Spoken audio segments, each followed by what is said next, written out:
Bab 4532. Jiwa orang abadi. Bahkan Evan yang tergantung tinggi di langit, merasa sangat tidak nyaman, tanpa sadar mengulurkan tangan untuk menghalangi cahaya peri. Seolah-olah sosok adalah penjelmaan kesucian, di dunia ini semuanya adalah iblis dan musuh bebuyutan. Tidak disangka ternyata kamu. Berdiri tinggi di langit, Tobi memandang pemuda yang selalu diselimuti sangkar cahaya peri dengan penuh minat. Aku tidak menyangka kamu akan menemukanku secepat ini. Orang yang muncul bukanlah Erik maupun Kenny, tetapi Mulia Su. Awalnya aku kira aku akan menjadi perang yang terakhir ditemukan. Meski dikelilingi iblis, suara Mulia tetap tenang. Saat itu, kamu, Erik dan Kenny sama-sama terluka. Jika aku membunuhmu, aku akan menjadi pemenang terakhir. Takutnya, mereka yang bersembunyi berpikiran sama denganmu. Tobi mencibir. Tapi karena kamu menemukannya lebih dulu, ayo bertarung. Mulia tersenyum. Tobi, jangan berpikir aku takut padamu. Swah. Mulia terbang langsung melesat ke langit. Di bawah penutup sangkar cahaya peri, dia seperti penjelmaan bintang, kecepatannya tak terlukiskan. Boom! Tobi di langit tidak punya waktu untuk menghentikannya, dan langsung terguncang terbang. Evan sedikit terkejut. Kecepatan Mulia ini tidak lebih lemah dari kecepatan Tobi. Terbang mundur, Tobi sedikit mengernyit, dia mengangkat tangannya ke udara. Puluhan ribu berkas energi hitam menyerang Mulia dari belakang. Mulia merentangkan kedua lengannya, seluruh energi peri di tubuhnya menyembur keluar. Serangkaian energi hitam meleleh sesaat seperti salju yang bertemu dengan terik matahari. Namun di saat yang sama, sosok Tobi sudah melintas di atas kepala Mulia. Satu tangan membentuk cakar. Kuku-kuku itu memadat menjadi pisau spiritual hitam, menusuk dengan keras ke arah Mulia. Apa kamu pikir aku akan terjebak lagi? Saat mengatakan itu, Mulia di bawah tiba-tiba mengangkat tangannya. Energi abadi berubah menjadi sebuah tangan besar, langsung meraih pedang tajam Tobi. Kamu tidak menduga aku akan begitu cepat. Saat Tobi tercengang, Mulia mengangkat kepalanya, lalu tiba-tiba membuka matanya. Matamu ternyata sudah pulih, dan tubuhmu, apa yang terjadi? Ekspresi Tobi jelas-jelas berubah. Mulia Su, pejuang kebanggaan nomor 1 daratan kayu misterius. Sangat disayangkan langit cemburu pada orang jenius, jiwa dewanya ada kekurangan, jadi penglihatannya tidak pernah bisa pulih. Sama seperti sebelumnya, kerohanian Erik rusak, dia tidak bisa merasakan apapun di sekitarnya. Tapi sekarang, Mulia tidak hanya dikelilingi oleh cahaya peri aneh di sekujur tubuhnya, tapi juga membuka matanya, bahkan di matanya tampak jelas ada pancaran sinar cahaya. Aku sangat berterima kasih padamu. Mulia dengan ekspresi percaya diri di wajahnya.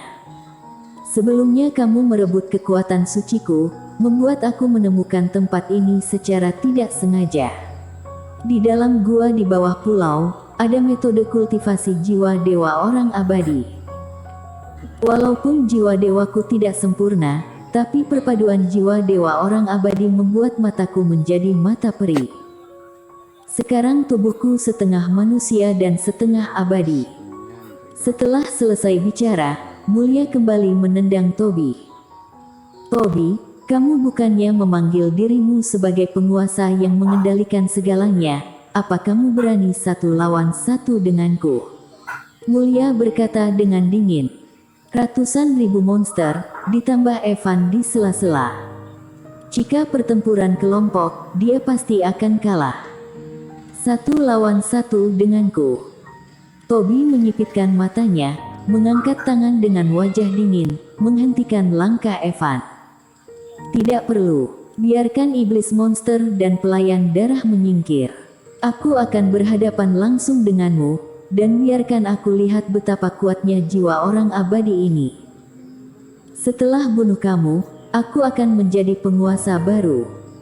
Mulia berteriak pelan, membuat taktik dengan kedua tangan. Puluhan ribu cahaya bergegas menuju Tobi. Energi iblis menyembur keluar dari seluruh tubuh Tobi, sesaat berubah menjadi kabut hitam. Pertempuran antara Tobi dan Mulia berlangsung selama 3 hari 3 malam. Di dekat lautan darah, setengah air laut langsung menguap. Puluhan pulau di sekitarnya semuanya runtuh dan tenggelam di bawah permukaan laut. 3 hari kemudian, di sebuah pulau kecil, Tobi berlutut dengan satu kaki, menundukkan kepalanya, terengah-engah. Di depannya, Mulia berdiri. Namun, seluruh tubuhnya ditusuk oleh energi hitam dan cacat. Jika aku berlatih selama beberapa ratus tahun lagi, kamu pasti akan mati. Sedikit terhuyung-huyung, Mulia memuntahkan seteguk darah. Dia jatuh perlahan dengan keengganan di matanya. Pada saat yang sama saat dia jatuh, dia menghancurkan cincin dan tubuhnya menghilang. Segumpalan cahaya perih melayang keluar dari tempat tubuhnya menghilang. Kemelekatan jiwa orang abadi memangnya kenapa? Kerohanianmu pulih, memangnya kenapa? Tobi menyeka darah dari sudut mulutnya, meraih cahaya perih dengan ganas dan rakus. Sayang sekali tidak ada jika, Mulia. Sekarang kemelekatan jiwamu adalah milikku. Terima kasih telah membantuku naik ke tingkatan lain. Basis kultivasi 3 penurunan puncak, ilmu bayi ajaib tingkat tinggi.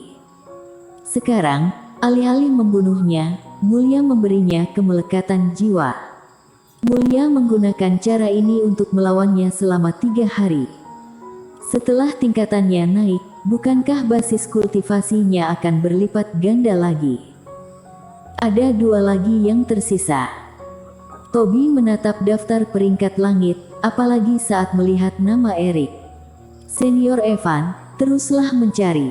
Jika tidak dapat menemukannya dalam 100 tahun, kita akan menunggu dengan sabar selama 3 atau 500 tahun, Tobi berkata. Aku tidak percaya, mereka selamanya tidak pernah menggunakan Reiki dan tidak ketahuan. Baik. Melihat punggung Tobi yang terbang menjauh, Evan mengerutkan kening.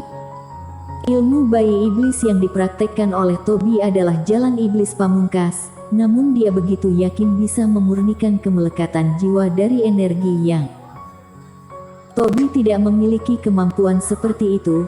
Takutnya segel Raja Dewa Bintang benar-benar memiliki beberapa rahasia teknik pembalikan. Evan bergumam. 300 tahun berlalu dalam sekejap. Di ruang pemurnian obat, Erik sudah berlatih selama hampir 4000 tahun. Saat ini, ruangnya cukup meriah. Haha, Pak Tua, jika kamu ke arah sini, kamu pasti akan kalah. Kura-kura tua, minggir, aku barusan tidak fokus, tidak bisa melihat dengan jelas. Minggir kepalamu, berhenti membuat alasan. Dan kenapa satu ronde sebelumnya kamu tidak mengalah padaku? Kura-kura hijau dan roh pedang penyangkal iblis masih berdebat tanpa henti. Namun saat ini, roh pedang penyangkal iblis sudah tidak ada lagi di tubuh Erik. Sebaliknya, dia berubah menjadi seorang tetua berambut abu-abu dengan wajah kaku, duduk berhadapan dengan kura-kura hijau. Adapun tempat di antara keduanya adalah papan catur dengan cita rasa bintang biru. Sejak ribuan tahun yang lalu, Erik berkata bahwa dia ingin mengajari mereka berdua kompetisi yang adil, yaitu catur. Permainan catur semacam ini tentu saja jauh lebih menarik daripada bertaruh pada batu. Ini juga membuat kura-kura hijau dan roh pedang merasa sangat senang. Berapa skornya sekarang? Saat bertengkar, kura-kura hijau tiba-tiba mendengar suara dari kejauhan. Aku mengungguli orang tua ini dalam satu permainan, tapi orang ini ingin menarik bidaknya kembali. Bahkan tanpa melihat ke atas, kura-kura hijau tahu bahwa Erik terbangun lagi. Erik, kebetulan kamu bisa beri penilaian.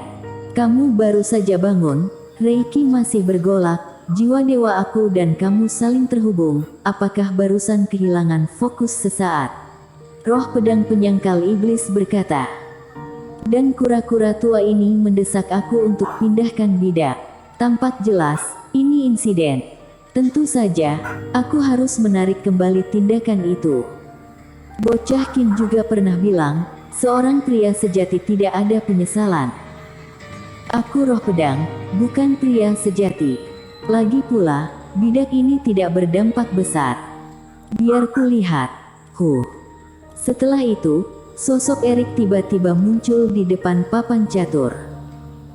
Jika ada master di sini, pasti akan sangat terkejut. Bersambung.